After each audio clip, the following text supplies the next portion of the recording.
vea la presentación. Ya se ve. Muy bien, bueno, pues vamos a hablar en esta ocasión de manera muy particular porque a través del reciente hallazgo del agujero azul de Thamha, que es el agujero azul más profundo del mundo, pues hablar sobre estos agujeros azules pues en el Caribe mexicano. Eh, el grupo de investigación que estamos llevando a cabo estos estudios sobre estos sistemas muy particulares es un grupo de investigación multidisciplinario, investigadoras e investigadores de ECOSUR. Participamos junto también con investigadores por México en este tipo de investigación en la zona costera. Tenemos dos departamentos que estamos participando. Estamos por parte del Departamento de Estudios y Observación de la Tierra, la Atmósfera y el Océano, y también por otro lado tenemos al Departamento de Ciencias de la Sustentabilidad. Aquí tengo mis colegas, junto conmigo es el doctor Juan Carlos Alcerreca Huerta, la doctora Teresa Álvarez Legorreta, el doctor Oscar Reyes Mendoza y el doctor Joan Sánchez Sánchez. Si nos fijamos en cada uno de los perfiles, tenemos perfiles muy diferentes y eso es lo que nos ha permitido también ver como de diferentes puntos de vista aquí en la foto muy alusiva, ¿no? De las diferentes perspectivas que estamos viendo un fenómeno.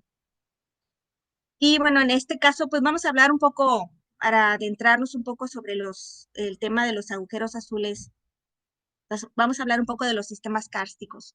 La palabra karst realmente viene de Carso, ¿no? El nombre que se le ha dado a una región transfronteriza que se encuentra en Eslovenia y se extiende hacia Italia. Y en en esta región existen estructuras geológicas muy particulares en donde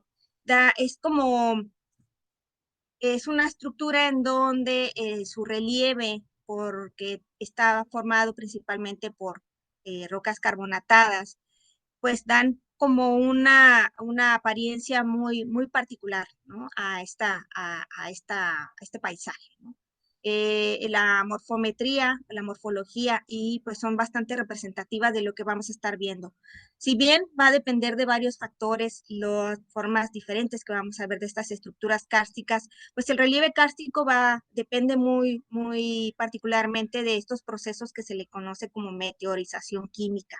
Es decir, hay procesos de dilución. Al ser rocas carbonatadas como rocas calizas, los yesos, se disuelven fácilmente con el agua.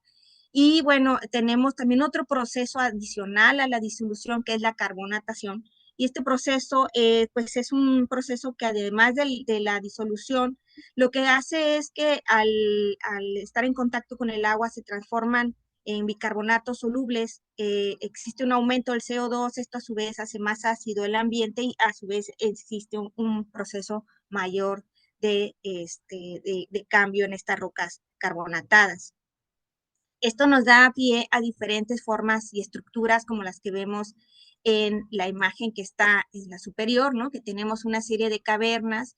Nosotros conocemos muy bien a través de los que hayan tenido la facilidad de poder ir a visitar los cenotes, ¿no?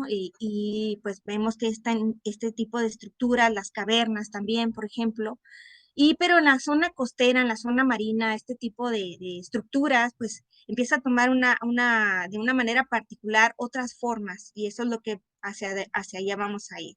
Al estar en contacto también con el agua de mar, la sal, pues el proceso de carbonatación se vuelve un poquito mucho más,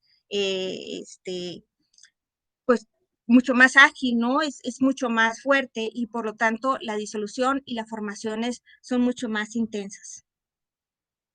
Entonces, el sistema de KARS, el sistema kárstico, pues da diferentes formas, ¿no? Tenemos diferentes modelados de esta topografía.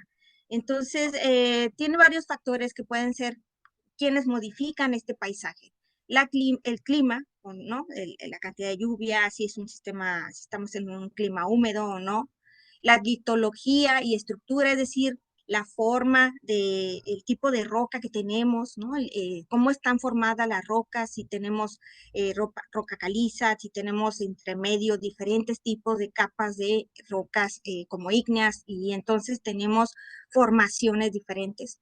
Topografía, la topografía misma, ¿no? Si estamos hablando de una región plana, si estamos hablando de una cuestión que tenemos relieves montañosos. El tipo de suelo y la vegetación también forman parte importante de cómo se va a ir formando todo este paisaje kárstico. Aquí tenemos un ejemplo en el diagrama de las diferentes formas de estructuras. Hay diferentes nombres que se le dan a estas diferentes formas de estructuras. Hay unas que se forman en valles, hay otras que son formas que tenemos colapsadas, formas colapsadas, que serían como los tipos cenotes. Tenemos cavernas, ¿no? Y tenemos también salidas de agua, ¿no? Tenemos estos, como serían como manantiales que a veces salen también de las montañas. Pero internamente, por ejemplo, esto es una imagen dentro de una caverna, ¿no? Que tenemos las estalagmitas y las estalactitas. Estas formaciones que se están haciendo dentro de estas estructuras kársticas. Los sistemas kársticos carbonatados en el mundo, pues, son bastante extensos.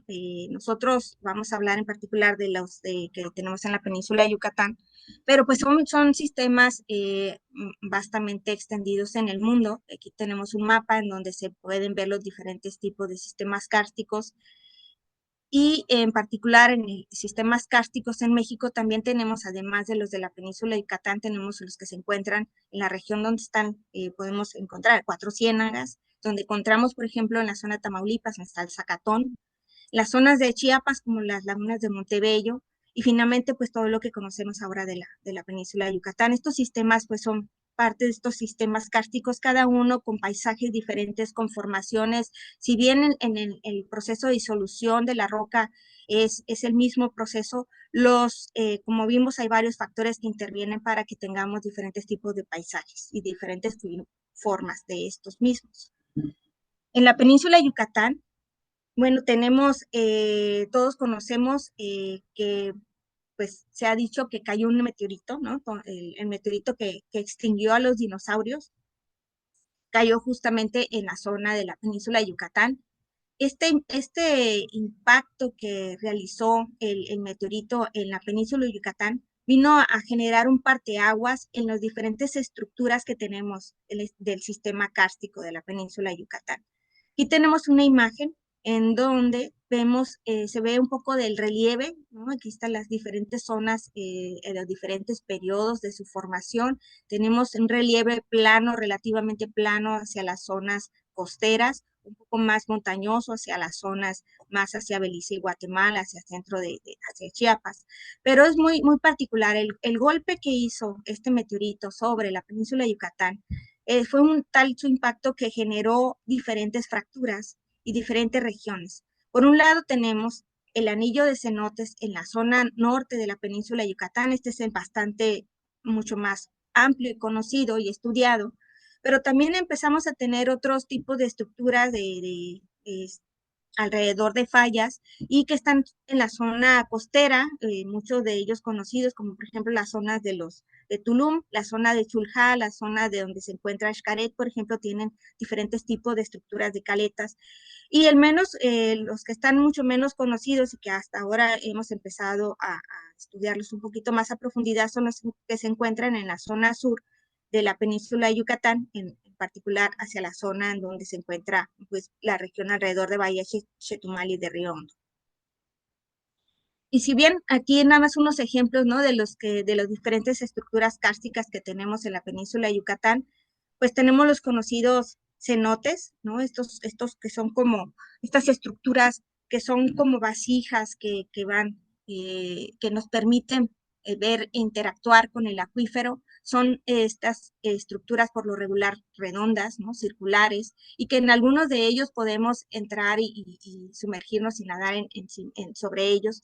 Pero en la zona habíamos mencionado este tipo de estructuras más hacia tipo de cenotes, se encuentran en lo que sería el anillo de cenotes en la parte norte de la península de Yucatán.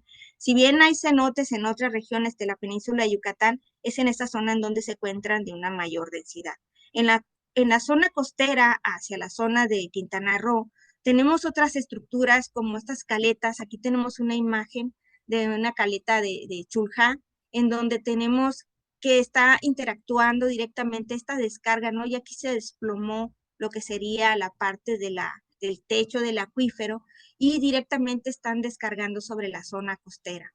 Aquí en la parte de la izquierda tenemos a un buzo, ¿no? Dentro de estas zonas que son zonas cavernosas.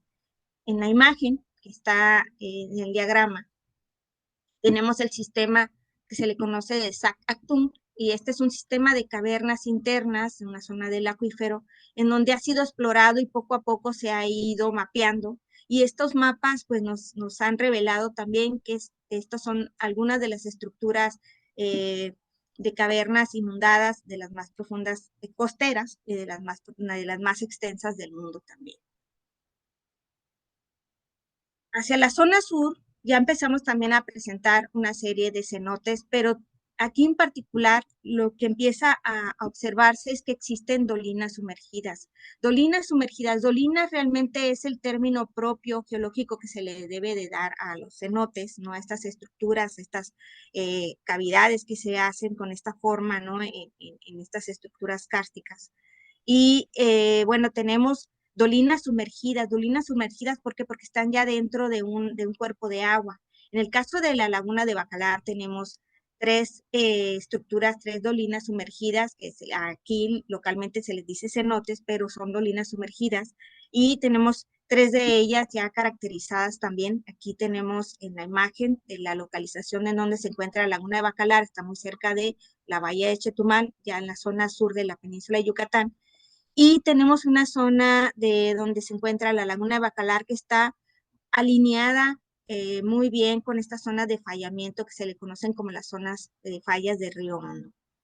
Estas zonas de dolinas sumergidas también tienen, a su vez, están muy cercanas a un cenote que se encuentra fuera de la zona de la laguna, y también a su vez, pues bueno, muy cerca de lo que serían lo que en un inicio los pescadores le denominaban pozas en la bahía de Chetumal. Estas pozas son lo que nosotros ahora vamos a denominar agujeros azules. Y estas pozas pues ya han sido conocidas, ¿no? Por los pescadores desde hace mucho tiempo. Lo que se ignoraba eran sus profundidades y sus características internas. Entonces, un primer trabajo en el 2009 realizado para conocer cómo era la estructura de la salinidad en nuestras campañas de observación que hicimos aquí en la imagen que vemos, está la salinidad, que vemos el mapa de la bahía de Chetumal. Si alcanzan a observar, hay unos pequeños puntos. Esos puntos son los puntos en donde hicimos diferentes lances con un equipo que se conoce CTD, que es, por sus siglas en inglés, es conductividad, temperatura y profundidad. Y entonces pudimos ver las características de la columna de agua a diferentes puntos. Entre ellos nos tocó ver al menos dos sitios en donde vimos estas estructuras.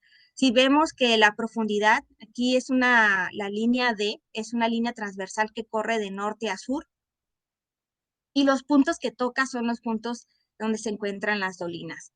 Estas dolinas sumergidas son los agujeros azules, que en ese momento pues le denominamos pozas.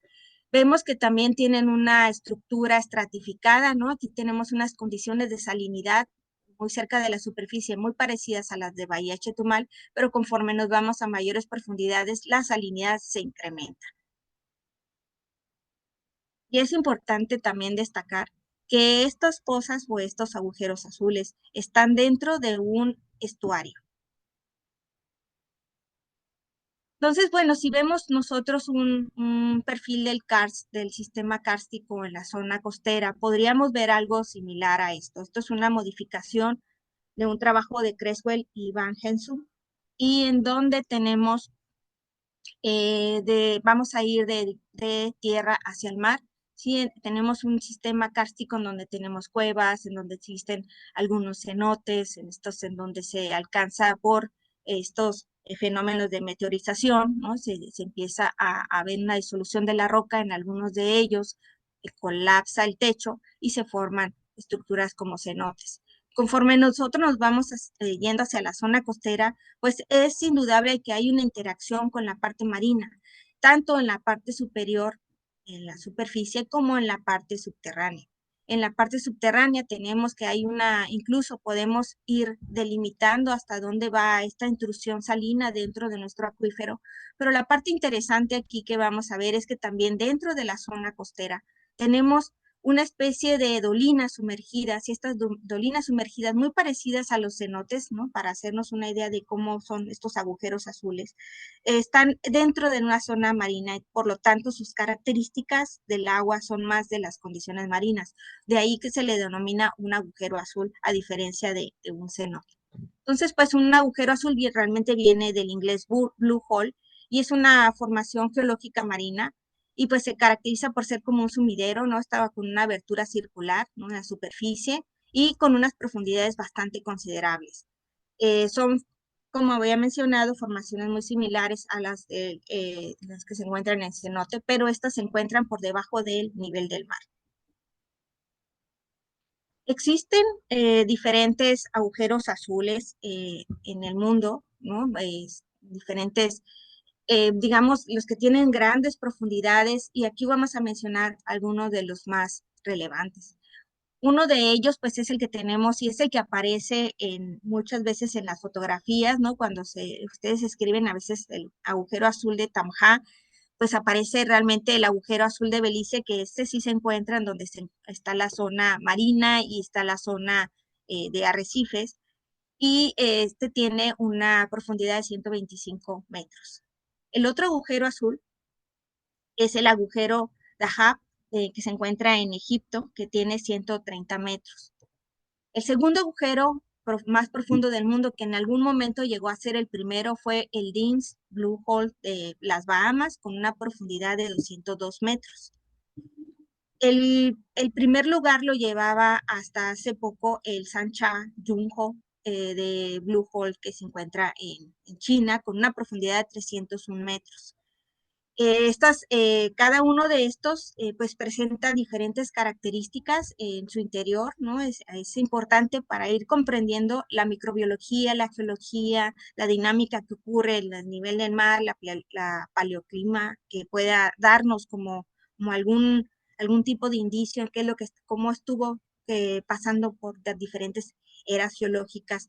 Y bueno, también la fisicoquímica del agua, la hidrología, todo esto lo tenemos que analizar, y sí son diferentes para cada uno de estos sistemas, no son generalizables.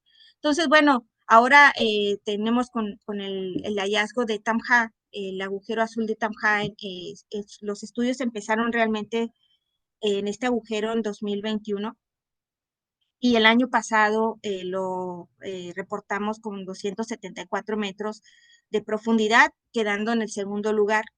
Recientes estudios, lo que con nuevos equipos, pudimos llegar hasta una profundidad de 423 metros, siendo más exactos 423.6 metros de profundidad, llegando a ser entonces el agujero azul más profundo del mundo, pero también pensamos que pudiera llegar a profundidades mayores, por lo que estamos ahora viendo poder tener equipos que nos permitan ver un poquito más allá de estas profundidades. Por seguridad del equipo lo llegamos a bajar solamente hasta 423 metros, pero realmente la cuerda que lo bajamos así desde una lancha, aquí está una de la embarcación, ¿no? Desde donde estamos trabajando, esta es la foto del agujero azul desde un dron, y pues bajamos prácticamente el equipo con cuerda, y lo bajamos hasta una profundidad de realmente hasta 520 metros,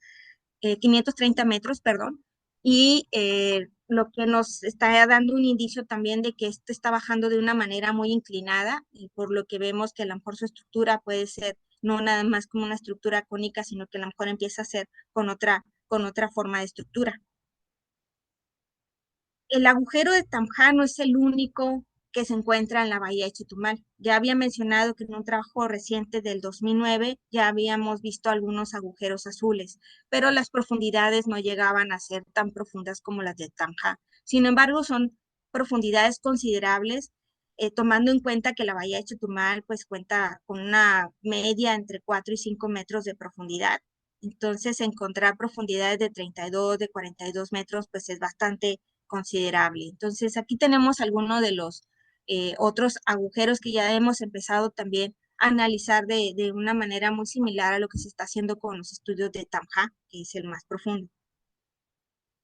Y aquí también aquí aparece el trabajo reciente que salió el año pasado sobre el estudio de estos agujeros azules en la bahía de Chetumal.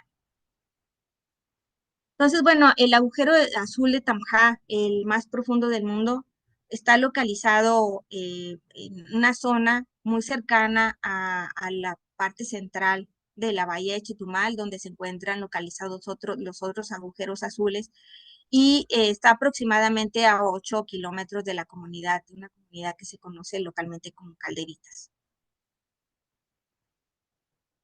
En estos estudios nosotros hemos encontrado a través del perfilador CTD estos perfiles verticales de temperatura, de salinidad, la densidad y la velocidad del sonido. Y lo que vemos es que tenemos en este perfil, por ejemplo, en la temperatura, vemos que la temperatura en la superficie pues llega a ser muy parecida a lo que sería la bahía de Chetumal, y de repente acá hace un gran brinco al encontrarnos con la termoclina. Después tenemos diferentes brincos en la temperatura, se mantiene más o menos regular, y luego da otro brinco alrededor de entre los 250 metros.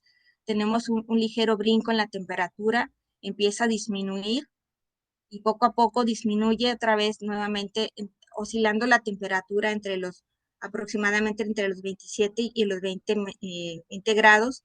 A una profundidad aproximadamente de los 400 metros, la temperatura empieza a aumentar, subiendo 4 grados centígrados, lo cual es bastante interesante y nos lleva a pensar, ahorita voy a mencionar, que nos lleva a pensar qué es lo que puede hacer que se aumente la temperatura a tales profundidades. En la salinidad también tenemos, ¿no?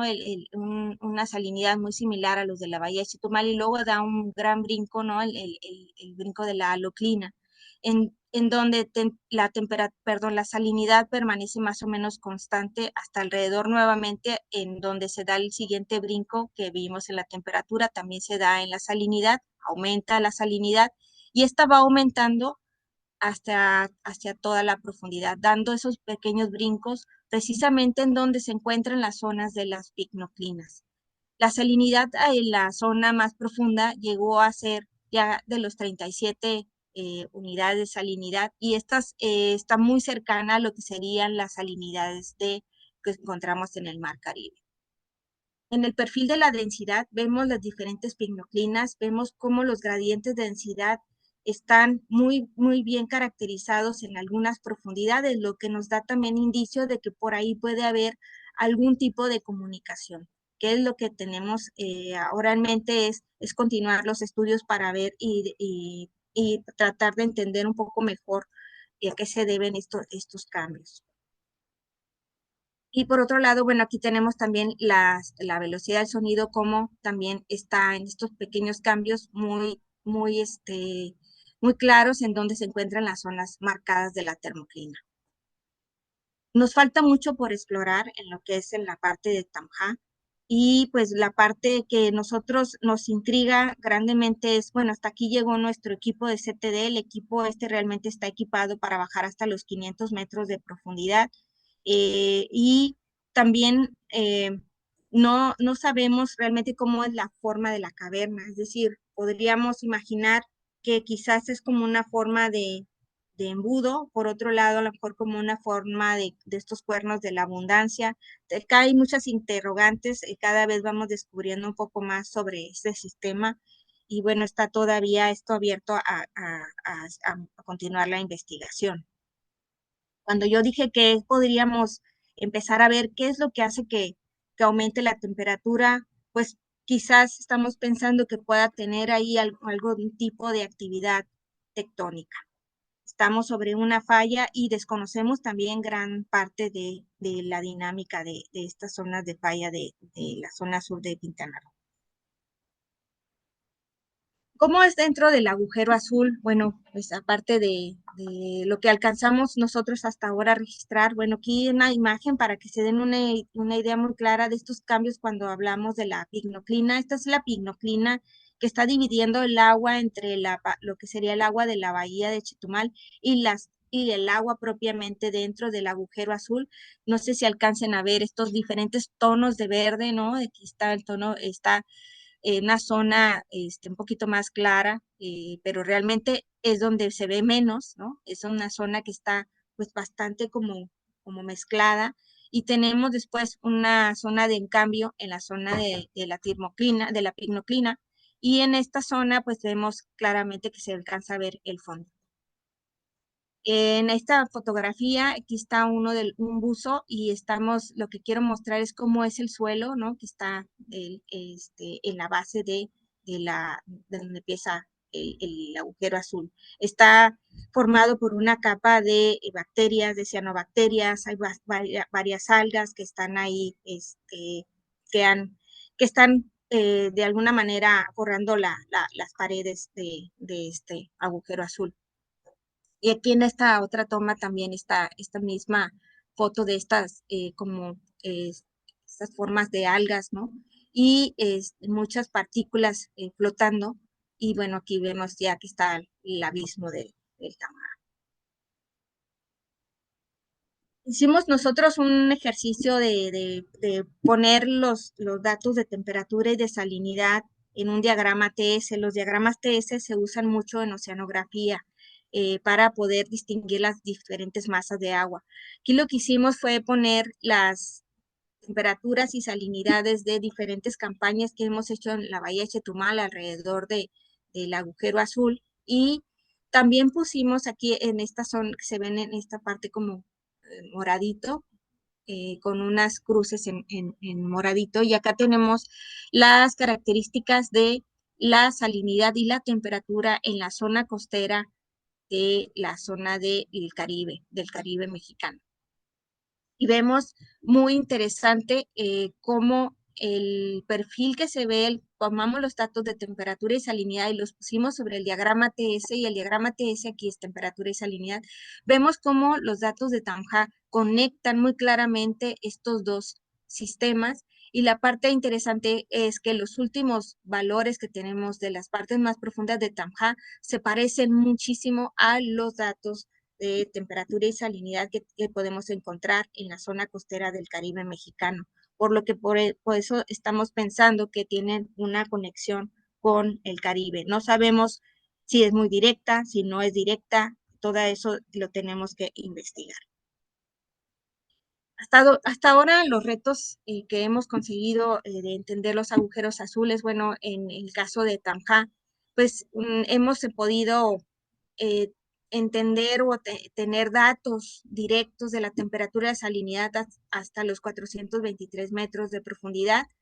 La morfometría aproximada con la ecosonda, pues hasta los 274 metros. Después de esa necesitaríamos equipos que puedan ayudarnos a ver esa morfología, porque las ecosondas lo que tienen es que se basan en el sonido, como se manda una señal de sonido y esta regresa, y entonces se estima el valor de la distancia, y con eso podemos estimar hacemos un mapeo de la profundidad.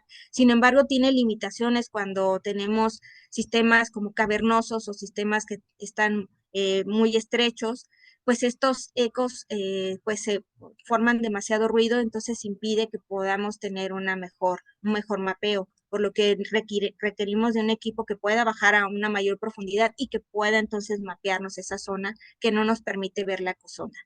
En cuanto a calidad de agua, también se han hecho avances para obtener muestreos directos del agua, ¿no? A través de botellas para hacer análisis química, ¿no? De calidad de agua.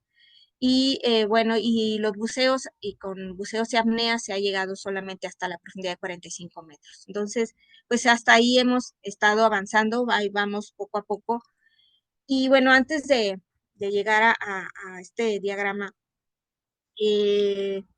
bueno, que más bien este diagrama quiero poner ese contexto, ¿no? De la gran complejidad que existe en todo este sistema, ¿no? Todo el sistema que vamos hacia la costa, ¿no? El sistema kárstico, que no nada más, pues bueno, habla de estos agujeros azules, pero cómo son las conexiones, cómo serían las descargas, cómo es esta comunicación, todavía estamos en esa exploración. ¿Cómo también se da y cuál es la interacción que pueda o la influencia que pueda tenerse hacia el arrecife mesoamericano? Cómo los sistemas, por ejemplo, en esta imagen que tenemos hasta el fondo, tenemos Bahía Chetumal, aquí está el Mar Caribe, Bahía Chetumal, Bacalar, y todos estos sistemas de humedales conectados. Pues todo esto es todavía mundo por explorar y pues cada vez vamos poniendo una pieza más a este sistema, ¿no? Cada vez un poquito más. Pues el acuífero y la masa de agua superficial del Caribe lo hemos visto que sí tiene una influencia de manera generalizada. Podríamos decir que las descargas del acuífero sí tienen una influencia en la disminución de la salinidad de la masa superficial del Caribe. Aquí tenemos un ejemplo de es una distribución de la salinidad en la superficie. Esta fue obtenida a través de mediciones con un crucero que se realizó en 2007 y este trabajo se puede ver en Carrillo y colaboradores del 2016. Y tenemos que hay a grandes aportes del agua que puede estar de manera directa saliendo a través de estas diferentes estructuras hacia el mar Caribe. ¿Cómo necesitamos ir analizando cada una de estas? Y pues hasta ahora esto es lo que tenemos, que sí hay una influencia. Cuánto, cuándo y cómo pueden darse las modificaciones, necesitamos hacer un mayor número de estudios. Y bueno, hay mayor información si se requiere para conocer un poquito más de Tamja. Hemos generado a diferentes tipos de información que pueden estar disponible. Aquí les dejo algo de algunas ligas en donde pueden encontrarlo. También lo pueden encontrar a través de la página de COSUR y a través de la página de los investigadores. Y pues con mucho gusto yo también quedo a sus órdenes para que si tienen algo mayor información que se requiera. Y muchas gracias.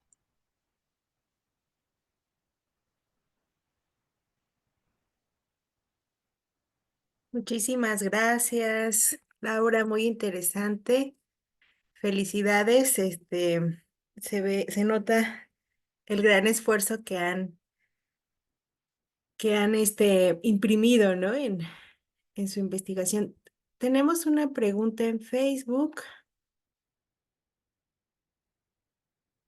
pero mientras la encuentro, te quiero preguntar sobre los retos a los que te has enfrentado en la zona sur de México.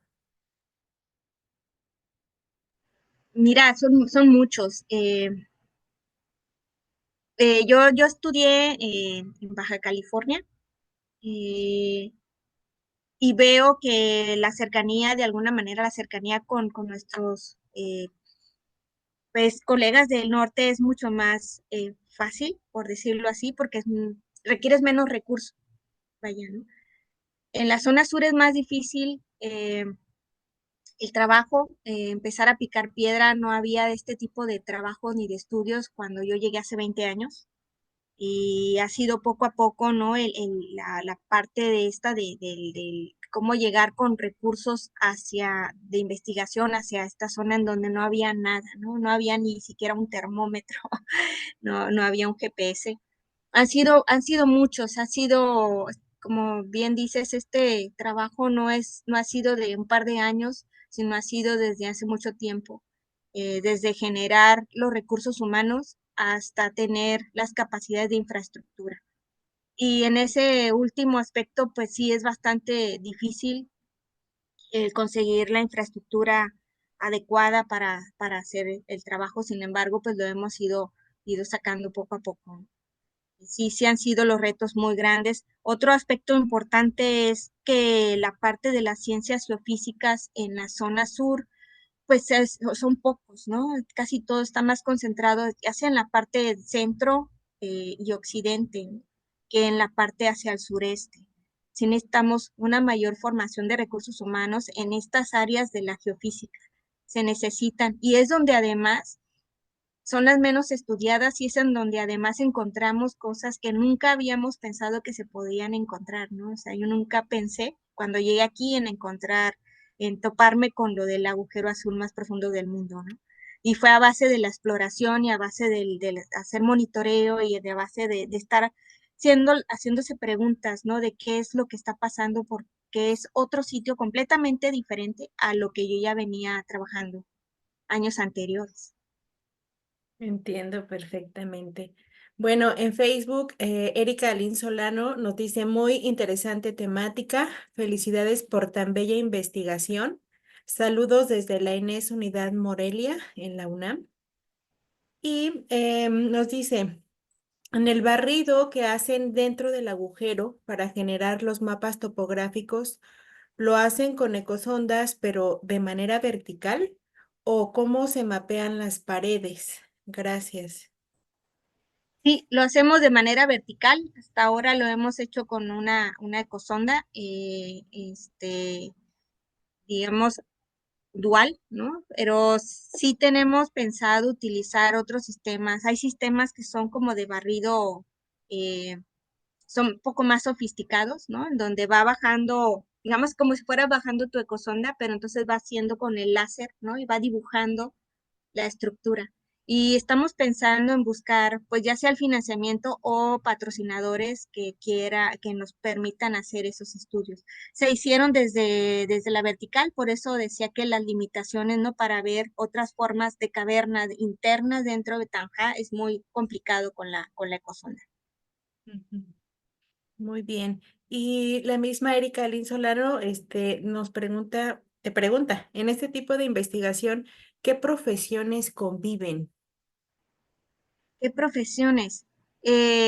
Bueno, había mencionado que están hidroquímicos, geohídricos, eh, ingenieros civiles, ecólogos marinos, y actualmente también ahorita se nos están sumando investigadores que van a estudiar la parte del zooplancton y del bentos, serían más como biólogos, taxónomos genetistas, porque también estamos viendo esta parte de las cianobacterias para ver el siguiente estudio, que de hecho no lo mencioné ahora porque pues está en proceso, es la parte, tanto la de la parte química como la parte biológica de estos tapetes de cianobacterias, para ver la parte genética, para ver cuál es la diversidad que se tiene. Porque además, estas estructuras lo que tienen es como que cada una de ellas tienen como faunas diferentes. En el caso de Tamja casi no hay animales muy grandes como peces, pero en las otras estructuras de agujeros azules de la misma bahía sí hay peces grandes. De hecho, eh, estos peces sí encontraron Tanja los pescadores, fueron buscando una cherna. Fueron buscando un pez muy grande que se fue a refugiar en las cavernas. Estos peces les gustan las cavernas, entonces se fue a refugiar ahí. Y bueno, esa parte es la otra que también queremos incorporar y quiero reconocer aquí, realmente sin la colaboración realmente de Jesús Artemio Pot, que es el lanchero, pescador, nuestro capitán, nuestro guía, es el que nos ha ayudado a ir descubriendo, ¿no? Estos agujeros azules, y pues son ellos los que tienen el conocimiento local, ¿no? Entonces también esa parte queremos ir incorporándola. De hecho, la hemos incorporado y pues hay mucho que hacer en ese sentido. Yo invito a la comunidad, de hecho, esta plática, este seminario, pues es una invitación a la colaboración, a los estudiantes, a otros colegas investigadores que les interesen, pues ahora sí que este tipo de estructuras, ¿no? Que son poco estudiadas y que pues en nuestro país pues tenemos que tener así como que el orgullo de que ya ahora somos el primer lugar. Recibimos una felicitación por parte de los investigadores de China, que ellos tenían el primer lugar.